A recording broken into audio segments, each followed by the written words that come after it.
بسم اللہ الرحمن الرحیم۔ السلام علیکم ناظرین، میں ہوں مہرین سبتین، دیکھ رہے ہیں آپ میرا یوٹیوب چینل۔ ناظرین، کراچی کا علاقہ ہے سرجانی ٹاؤن۔ کراچی کے علاقے سرجانی ٹاؤن میں ایک ایسا واقعہ پیش آیا کہ انسانیت بھی شرما کر رہ جائے۔ کئی دفعہ ایسے واقعات مجھے سامنے لانے پڑتے ہیں، آپ یقین مانیے جو سوشل ایشوز ہیں وہ کچھ ہیں ہی اس طرح کے کہ کبھی کبھی مجھے تکلیف ہوتی ہے کہ مجھے کچھ ایسی باتیں بیان کرنا پڑتی ہیں جن پر میں بات نہیں کرتی۔ آپ دیکھیں گے میں کچھ ایسے واقعات جن کے اندر بہت ہی ایسی باتیں ہوں جن پر بات کرتے ہوئے ایک بہن کو، بیٹی کو شرمندگی ہو، تو وہ باتیں میں نہیں کرتی۔ لیکن یہ ایک ایسا کیس میرے سامنے آیا ہے جس کو میں سن کر بھی حیران ہوئی۔ کئی دفعہ کچھ کیسز ہوتے ہیں بالکل نئی سٹوریز ہوتی ہیں، اور کچھ کیسز ہوتے ہیں جو ذرا پرانی سٹوریز ہوتی ہیں، ان کے اوپر کچھ ڈیولپمنٹس ہوئی ہوتی ہیں اور کچھ اس کے اندر سبق ضرور موجود ہوتا ہے۔ اس لیے میں آپ کے سامنے وہ کہانیاں لے کر آتی ہوں، اور میں عورتوں سے کہوں گی کہ آپ ظلم کو شروع سے ہی دیکھ کر اس پر نہ کرنا سیکھیے۔ جب آپ اس ظلم کو بڑھنے دیتے ہیں تو اس شخص کی ہمت بڑھتی چلی جاتی ہے، وہ شخص اس قدر ظالم ہو جاتا ہے۔ آپ کو میں ایک بات بتاؤں گی، انسان کی ہیومن سائیکی ہے کہ جب انسان ظلم کرنے پر آتا ہے اور اس کو آگے سے ظلم کرنے والے کو ڈنڈا نہیں دکھایا جاتا تو اس کا ظلم بڑھتا چلا جاتا ہے، وہ اس چیز کا عادی ہو جاتا ہے۔ یہ سائیکالوجی ہے۔ آپ دیکھیں گے کہ ایک شخص جو ہے کسی کو ڈانٹنے پہ آتا ہے، وہ بندہ اس کی ڈانٹ اگر برداشت کرتا ہے تو وہ اس کو ڈانٹتا ہی چلا جاتا ہے، لیکن ایک شخص جب اس کو ایک دفعہ ہی کہہ دیتا ہے کہ نہیں، آئی ول ناٹ ٹیک دس، تو وہ اس بندے کے ساتھ اپنا رویہ اور رکھتا ہے۔ یعنی ایک ہی وہ شخص ہے، غصہ بھی اس کا وہی ہے، رویہ اس کا ایک کے ساتھ اور دوسرے کے ساتھ اور ہے، کیونکہ اس کو آگے والا شخص جو ہے وہ اس انداز میں اپنا جواب دیتا ہے کہ وہ اس کے ساتھ بات کرتے ہوئے اپنی نیچر تو نہیں بدل سکتا لیکن محتاط ضرور ہو جاتا ہے۔ یہ سبق ہے میرا آپ کے لیے اسٹوری کے اندر۔ یہ عورت ہے جس کی اس شخص سے شادی ہوئی، اور شادی جو ہے اس کی کوئی ایک دن کی، 2 دن کی نہیں تھی، 25 سال پرانی شادی تھی۔ 15 سال کی عمر میں اس کی شادی ہوئی، اور اس عمر سے لے کر اس عمر تک یعنی کہ 25 سال وہ اس شخص کی ان غلط حرکتوں کو اگنور کرتی رہی، یہاں تک کہ اسے یہ انتہائی قدم اٹھانا پڑا۔ اور اس کے بعد کیا ہوا، ایسا کیا ہوا کہ مقتول جو ہے اس کے بھائیوں نے ہی اس راز کو چھپایا کہ اس شخص کو مارا گیا ہے۔ مارنے والی اس کی بیوی ہے، مارنے والا اس کا داماد ہے، یعنی کہ اس کی بیٹی کا شوہر ہے۔ ایسا کیا ہوا اس دن؟ اس سے پہلے بھی تو بہت کچھ ہوتا رہا ہوگا، لیکن یہاں تک اتنے انتہائی قدم کی وجہ کیا بنی تو ذرا سنیے گا۔ کراچی کا علاقہ ہے سرجانی ٹاؤن۔ بیوی نے بیٹی اور داماد کے ساتھ مل کر اپنے ہی شوہر کو، جس کے ساتھ 25 سال پرانی اس کی شادی تھی، اس کو مار ڈالا۔ سربراہ کا نام ہے اقبال، اور اس کو بڑی ہی بے دردی کے ساتھ قتل کیا گیا۔ لیکن قتل کرنے والے خود ہی انصاف کی اپیل کر رہے ہیں۔ قتل کرنے والوں کے ساتھ مقتول کے گھر والے بھی کھڑے ہیں۔ آخر کیا وجہ ہے ذرا سنیے گا۔ اس خاتون کی عمر 40 سال ہے، 25 سال اس کی شادی کو ہو گئی۔ یہ چچا کا بیٹا تھا جس سے کہ اس کی شادی ہوئی۔ یہ شخص جو ہے یہ الیکٹریشین تھا۔ 15 سال سے وہ کہتی کہ ہم جوائنٹ فیملی سسٹم میں رہتے تھے، گھر میں جیٹھ اور دیور کی فیملی بھی رہتی ہے، یعنی کہ وہ بھی تمام حالات سے واقف تھے، تبھی اس وقت اس کی جیٹھ اور دیور کی فیملی بھی اس کے ساتھ ہی کھڑی ہے۔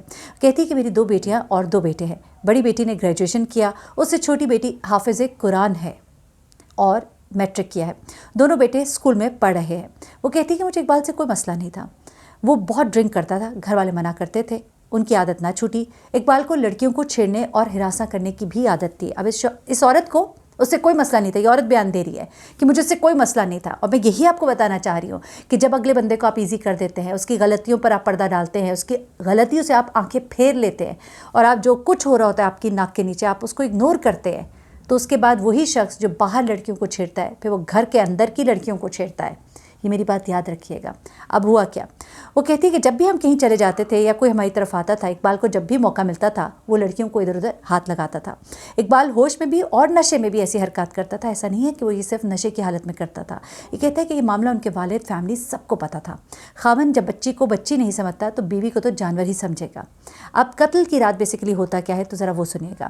وہ کہتی کہ میری بیٹی اپنے بچوں کے ساتھ اپنے گھر آئی تھی۔ رات کو اقبال گھر پر آئے، انہوں نے اپنے چھوٹے بیٹے کو جو کہ 14 سال کا تھا اس کو باہر بھیجا کھانا لینے کے لیے۔ بیٹا جانے سے منع کر رہا تھا کیونکہ وہ اپنے دوست سے کھیل رہا تھا۔ اقبال نے ضد کیا تو وہ کہتی کہ مجھے شک گزرا، یعنی اس عورت کو یہ اندازہ تھا کہ میرا شوہر جو ہے وہ غلط ہے اور وہ کچھ غلطی گھر کے اندر بھی کر سکتا ہے۔ اس قدر شک ہونے کے باوجود اس نے اس کو یہ مارجن دیا ہوا تھا کہ وہ یہاں تک پہنچا اور اس کو یہاں تک پھر کرنا پڑا۔ وہ کہتی ہے کہ اقبال باہر بیٹھ کر بہت دیر سے ڈرنک کر رہا تھا، نشہ کر کے اقبال مجھ پر ہاتھ بھی اٹھاتے تھے۔ میں نے جب اپنے والد کو بتایا تو وہ کہتے تھے کہ طلاق لے لو، لیکن میں طلاق سے بہت ڈرتی تھی۔ مجھے لگتا تھا کہ طلاق ایک دھپا ہے، پھر مجھے یہ بھی ڈر تھا کہ میری دوسری شادی کر دی جائے گی، اس لیے میں طلاق نہیں لینا چاہتی تھی۔ کہتی واقعے کے رات اقبال گھر آئے، بیٹی اریبہ کو گندی گندی گالیاں نکالی جو کہ شادی شدہ ہے، گھر آئی ہوئی تھی۔ وہ کہتی ہے کہ کہنے لگے کہ میری 2 بیویاں ہیں، ایک اس کی اپنی بیوی اور دوسری بیٹی۔ وہ کہتا ہے کہ اس کے بعد اس نے بیٹی سے بدتمیزی کی کوشش کی، دھکم پیل ہوئی، اس میں وہ شیشے سے ٹکرائے اور انہیں شیشہ لگ گیا۔ اس کے بعد وہ کہتی ہے کہ اقبال زخمی ہو گئے لیکن اس کے باوجود کھڑے ہوئے، اور اس کے بعد وہ بہت اس وقت غصے میں بھی تھے، جوش میں بھی تھے، شیطان ان پر آیا تھا، اور اس کے بعد ہماری ان کے ساتھ دھکم پیل ہوئی، ان کو نیچے گرایا، زخمی ہوئے۔ اس کے بعد وہ کہتی ہے کہ میں نے ان کے بھائی کو فون کیا، جب تک وہ آئے تو اقبال دم توڑ چکے تھے، ہم نے بہت ظلم برداشت کیا، مجھے انصاف نہ ملا تو بیٹی کو بھی مار دوں گی اور خود بھی مر جاؤں گی۔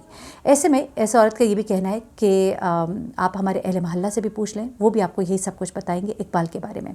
بیٹی عمر جس کی 22 سال ہے، اس نے کہا کہ والد کی مجھ پر غلط نظر تھی، استغفر اللہ کہتے ہوئے بھی شرم آتی ہے، انسان سوچتا ہے کہ یہ بات کرے بھی کیسے۔ کہتی ہے کہ اسکول جانے کی عمر سے ہی والد کا مجھ سے تعلق اچھا نہیں تھا، مجھ سے اچھا برتاؤ نہیں تھا۔ اب جو سینئر انویسٹیگیشن آفیسر ہے غلام رسول، انہوں نے کچھ باتیں بتائی ہیں۔ انہوں نے کہا ہے کہ یہ واقعہ جہاں پر پیش آیا اس جگہ کے بارے میں بتایا انہوں نے کہا کہ یہ بیوی شمع ہے، بیٹی اریبہ ہے اور 2 بچے ہیں جو کہ اس گھر پہ موجود تھے۔ ملزم جو ہے وہ شراب کے نشے میں تھا، اقبال کے شراب پیتا تھا یہ معلوم ہے ہمیں، ابھی شراب کے نشے میں تھا کہ نہیں یہ پوسٹ مارٹم رپورٹ میں آئے گا۔ انہوں نے کہا، وہ کہتے ہیں کہ اقبال کے گھر والوں کی آپس میں سیٹلمنٹ ہوئی تھی، یعنی کہ اقبال کے گھر والے بھی یہ بات مان گئے تھے، کیونکہ اس کی بیوی بھی کہتی ہے کہ میرے بھائی کو فون کیا، وہ جب تک آیا تب تک یہ مر چکا تھا۔ وہ کہتے ہیں کہ تبھی قتل کے فوراً بعد ہی لاش کو دفنا دیا گیا۔ اب پوسٹ مارٹم کے بعد بہت سی چیزیں کھل کر سامنے آئیں گی کہ وہ نشہ کرتا تھا کہ نہیں کرتا تھا۔ اس کے بعد وہ کہتے ہیں ماں بیٹی کے ساتھ داماد بھی انوالوڈ ہے اس کو مارنے میں، ہم اس کو گرفتار کرنے کی کوشش کر رہے ہیں، اس وقت وہ فرار ہے۔ اب اہل علاقہ اقبال کے بارے میں کیا کہتے ہیں ذرا وہ سنیے گا۔ وہ کہتے ہیں کہ اقبال بہت نشے میں تھا، اور اس کے بعد یہ تمام باتیں جو اس کی والدہ نے بتائی ہے وہ اہل محلہ بھی کہہ رہے ہیں کہ ہمیں بھی کچھ ایسی آوازیں آئی تھیں، اور اقبال کی فیملی اس کے بھائی کے گھر آئے تھے بیسیکلی، اور انہوں نے تمام شواہد وہاں پہ مٹائے، یہاں تک کہ اسے دفنا بھی دیا، فرش بھی دھو دیا، گھر میں کوئی بھی چیز نہیں ملی، یہاں تک کہ جس چھری سے قتل ہوا وہ بھی نہیں ملی۔ البتہ اہل علاقہ کا یہ کہنا ہے کہ اقبال جو ہے ایک اچھا شخص نہیں تھا، اور اس کے بارے میں اہل علاقہ کے بھی کوئی اچھے رائے نہیں ہے، اور ان کا یہ کہنا ہے کہ یہ شخص جو ہے اس کے بارے میں محلے کی لڑکیوں کی بھی ایسی رائے تھی کہ یہ شخص جو ہے ایک اچھا انسان نہیں ہے۔ اب اس کے جو فیملی ہے اس سے جب بات ہوئی ہے، انہوں نے یہ بات کہی ہے کہ ہمیں اقبال کے اس رویے کے بارے میں علم تھا، ہمیں مختلف اس کی شکایتیں ملتی رہتی تھیں، ہم اسے ڈانٹ ڈپٹ بھی کرتے تھے، لیکن چونکہ وہ انڈیپینڈنٹ تھا، اپنا کام کرتا تھا، اچھے پیسے لے کر گھر آتا تھا، الیکٹریشین تھا، اس کو کام کافی مل جاتا تھا، جس کی وجہ سے وہ اپنے پاؤں پر تو کھڑا تھا لیکن وہ کسی کی بات سنتا نہیں تھا، اپنی بیوی کو بہت مارتا پیٹتا تھا، ہم اسے سمجھاتے بھی تھے، اور اس کی ان حرکتوں کی وجہ سے ہماری اس سے تھوڑی بیزاری بھی تھی۔ ہم نے اپنے گھروں کے جو کمرے اور دروازے الگ کر لیے تھے، کیونکہ ہم اس جیسے شخص کے ساتھ گزارا نہیں کر سکتے تھے، کیونکہ ہم بھی بیٹیوں والے ہیں۔ جس دن یہ واقعہ ہوا اور ہم نے جب اس کی لاش پڑی ہوئی دیکھی تو ہم سمجھ گئے تمام تر واقعہ، کیونکہ وہ ہمیں جس حالت میں ملا تو ہمیں ہماری تمام تر ہمدردیاں اپنی بھابھی کے ساتھ ہیں، ہماری تمام تر ہمدردیاں ہماری بھتیجی کے ساتھ ہیں، اور یہ شخص جو ہے یہ ایک اچھا شخص نہیں تھا، اور ہم اس وقت ان کے ساتھ کھڑے ہیں۔ اس کی بیوی کا کہنا ہے کہ مجھے انصاف دیا جائے، کیونکہ ظلم ہم پر ہوا اور یہ سب کچھ ہم نے دفاع میں کیا ہے، اپنے آپ کو بچانے کے لیے کیا ہے۔ آپ نے اپنے دفاع میں یقیناً یہ کیا ہوگا اور کیا، لیکن یہ دفاع کچھ بہت پہلے ہو جانا چاہیے تھا، یہ دفاع اس وقت ہو جانا چاہیے تھا جب آپ کے بچے بڑے ہو رہے تھے۔ میں جانتی ہوں عورت مظلوم بھی ہے، عورت کے پاس وسائل بھی نہیں ہوتے، کبھی کبھی وہ سوچتی ہے کہ میں کہاں جاؤں، لیکن بہت ضروری ہوتا ہے جب آپ نے 25 سال کے بعد یہ کرنا تھا تو آپ 10 سال پہلے اگر ایسا قدم اٹھا لیتے تو شاید یہ انجام نہ ہوتا۔ امید کرتے ہیں کہ اس عورت کو انصاف ملے گا۔ جو ابھی تک ہماری رپورٹس ہیں اس کے مطابق خاتون کو انصاف ملنے کی گنجائش باقی ہے، کیونکہ اس کے جو خاندان کے لوگ ہیں وہ اس کے ساتھ کھڑے ہیں، اور ایک طرح سے جو خون بہا ہوتا ہے اس میں دیت کے اس میں مد میں اس کو معاف کرنے کے لیے بھی کچھ ایسے معاملات ہیں جو کہ طے ہو گئے ہیں، تو ان کو یقیناً معاف کر دیا جائے گا۔ لیکن کسی کو بھی میرا ایک پیغام ہے کہ اتنی شے نہ دیں، اتنا اس کو موقع نہ دیں، اور اس کو اتنی ڈھیل نہ دیں، اور اس کا جو سوال جواب ہے اتنی دیر تک نہ چھوڑیں کہ وہ ہر حد پار کرنا شروع ہو جائے۔ مجھے مہرین سبتین کو اجازت دیجیے گا، اپنی دعاؤں میں مجھے بھی یاد رکھیے گا، اپنا بہت خیال رکھیے گا۔ اللہ حافظ۔